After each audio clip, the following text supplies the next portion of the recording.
नमस्कार मैत्रिणींनो, आज मी तुमच्यासाठी एक छानसं रक्षाबंधनचं गिफ्ट घेऊन येत आहे. एका बहिणीकडून दुसऱ्या बहिणीसाठी ते गिफ्ट असणार आहे आणि ते गिफ्ट आहे सिल्क थ्रेडिंगचं.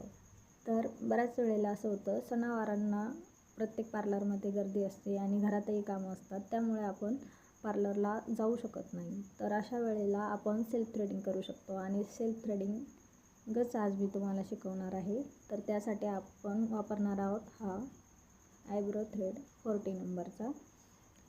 हा थ्रेड का वापरायचा, तर ह्या थ्रेडमुळं आपल्या स्किनला इरिटेशन किंवा इचिंग होत नाही. आणि दुसरी गोष्ट म्हणजे नॉर्मल थ्रेडपेक्षा हा थ्रेड मजबूत असतो आणि त्याच्या मजबूतीमुळेच आपल्या स्किनला कट्स वगैरे होत नाही. तर आपण हा थ्रेड साधारणतः इतका घ्यायचा आहे, म्हणजे दोन्ही हाताचं अंतर इतकं ठेवा की त्यात तुम्ही 6 ते 7 टर्न करू शकता. 5 केले तरीही चालतील.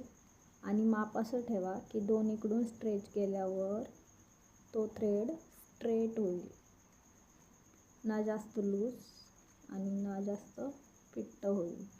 तर हा जरा माझ्या याच्यापेक्षा थोडासा जास्त आहे, म्हणून मी त्याला थोडंसं कमी करते.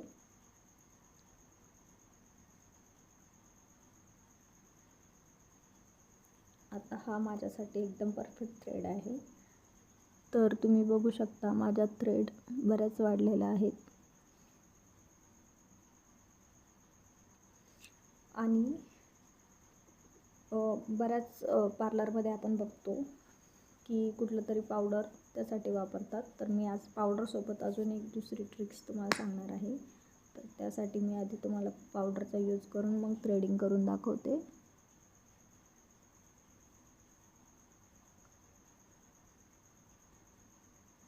सुरुवातीला तुम्हाला शेप वगैरे देता येणार नाही, पण तुम्ही एक्स्ट्राचे जे आयब्रोज हेअर आहे ते तुम्ही रिमूव्ह करू शकता. माझी प्रॅक्टिस आहे, त्यामुळे मी व्यवस्थितरित्या माझ्या आयब्रोजला शेप देऊ शकते. तुम्ही बघू शकता हे एक्स्ट्रा हेअर तुम्हाला दिसत असते. तर मी ह्या थ्रेडला 5 टाइम्स टर्न केलेला आहे आणि थ्रेड असा ठेवून त्याला स्ट्रेच करणार आहे.